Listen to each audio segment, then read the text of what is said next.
Embracing change is critical. A lot of the misery that we cause ourselves comes from our rejection of change.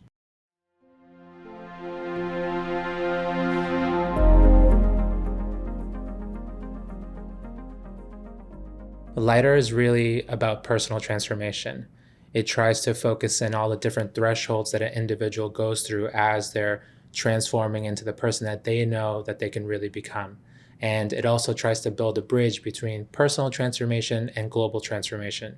As more individuals heal themselves, the world will undoubtedly change.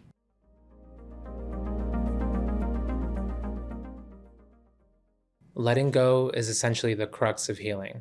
If you really want to build a better life, then you have to realize that there's something within you that you can let go of. Even if you don't necessarily carry a lot of trauma, there's old hurt that accumulates inside of you. And to be able to really release all of that, you have to find some method or another to let go.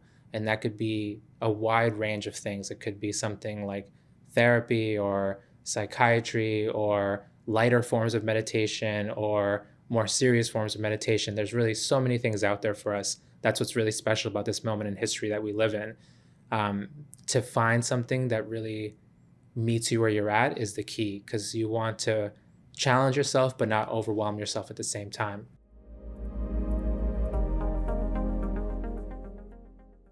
The best thing that you can do to become more present in your life is actually heal your past. A lot of times when we're moving through life and observing what's happening in front of us, we're actually seeing all of that through the lens of the past. So our perception will oftentimes just be super clouded with our old emotional history or any old emotions that we're carrying. So to be able to really become present, it's going to require not only actually intentionally developing your ability to be present, like bringing yourself back to the present moment, but healing that past. One thing you want to understand about healing is that the healing is real if the intensity of your reaction is decreasing. So a lot of the struggle that you feel in your mind is actually this stress that we cause ourselves by reacting in the ways that we have in the past. So if you're really trying to heal yourself, you have to deeply engage with your personal emotional history and start alleviating it through some method or another, through therapy, through meditation, through something that meets you where you're at. But you know that the healing is real when the intensity of your reaction is decreasing over time and when you have more space to pause and respond.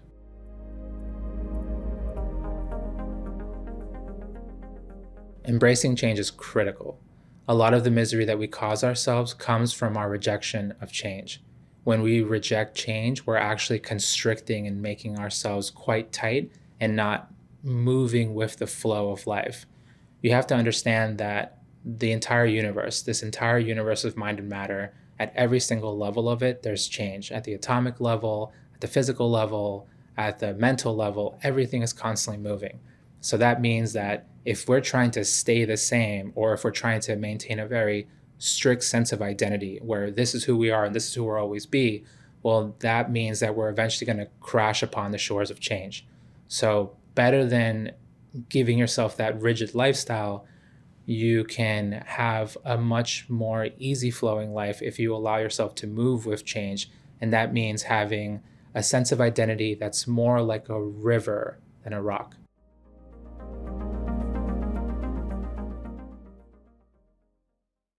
I hope readers get a really deep sense of inspiration from Lighter so that they can continue their healing journey. There are a lot of ups and downs when you try to heal yourself. So oftentimes we can feel like we're moving backwards and forwards, or we're taking a few too many steps back. But in reality, it's just tough. It's tough to deal with that conditioning that's coming up, and especially in those moments where those old habits keep trying to take control of your present moment actions. I became a writer by just really gathering the courage to share what I was working on online. I started really sharing around late 2014, early 2015. At that time, I was pretty inspired by writers like R.M. Drake and Rupi Kaur, who were sharing really powerful words on Instagram.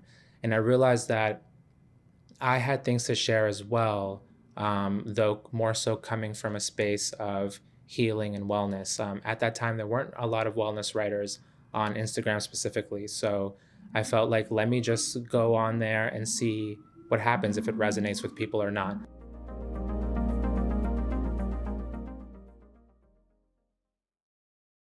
For new writers, I would say don't stop. I think some of the most successful people out there who are the ones who just kept going, and they kept honing their craft, they kept honing their voice, they kept honing their message. And over time, it just ended up reaching more and more people. Because there isn't really one moment where there's like a big break and all of a sudden everyone knows you. Like, it really builds up slowly over time. Something that I've seen in the Instagram writing community is that there have been some phenomenal writers who just one day they just stop, and some people who I really thought had amazing talent, but the ones who end up actually becoming popular and selling books are the ones who just kept going.